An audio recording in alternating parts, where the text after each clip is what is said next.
சிம்ம ராசிக்காரர்கள் வழிபட வேண்டிய சிம்மபுரீஸ்வரர் திருக்கோயில் ஆவணியாபுரம் திருவண்ணாமலை. பஞ்சபூத தலங்களில் ஒன்றாக கருதப்படுவது திருவண்ணாமலை. இந்த ஊரில் அமைந்துள்ளது சிம்ம ராசிக்காரர்களுக்கு ஏற்ற தலம். இத்தலத்தின் கருவறையில் எழுந்தருளியிருக்கும் ஈசனின் திருமேனி, மரகதத் திருமேனி சிவலிங்கம் மற்றும் பெரிய ஆவுடையாரை கொண்டுள்ளது.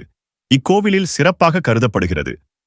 சிம்ம ராசிக்காரர்களுக்கு உரிய தலமாக கருதப்படும் இக்கோவிலில் வந்து வழிபடுவதன் மூலம் தொழில், வர்த்தகம், குடும்பம் என அனைத்திலும் தலைசிறந்தவராக இருக்கலாம் என்பது நம்பிக்கை. தெற்கு நோக்கியவாறு அம்பாள் சந்நிதி உள்ளது. மங்களாம்பிகை என்ற திருப்பெயருடன் அம்பாள் நின்ற திருக்கோலத்தில் அருள் பாலிக்கிறார். ஏரண்ட முனிவரால் ஸ்தாபிக்கப்பட்டு முற்காலத்தில் சிம்மபுரம் என்றழைக்கப்பட்டு தற்போது ஆவணியாபுரம் என்று அழைக்கப்படுகிறது. இறைவர் திருப்பெயர் சிம்மபுரீஸ்வரர் என்ற அவனீஸ்வரர். இறைவியார் திருப்பெயர் மங்களாம்பிகை. இந்த கோவிலுக்கு அருகில் லட்சுமி நரசிம்மர் கோவிலும் அமைந்துள்ளது.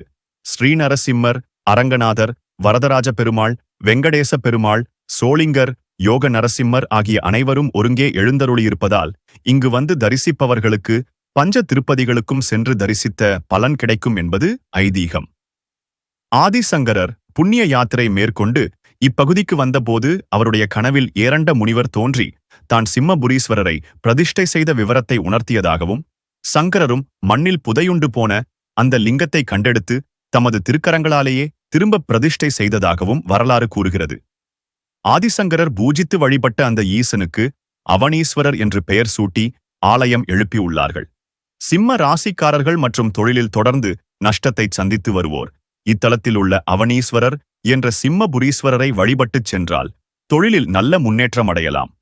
திருவண்ணாமலை மாவட்டம் ஆரணியிலிருந்து வந்தவாசி செல்லும் சாலையில் ஆரணியிலிருந்து 16 கிலோமீட்டர் தொலைவில் இந்த ஆலயம் அமைந்துள்ளது.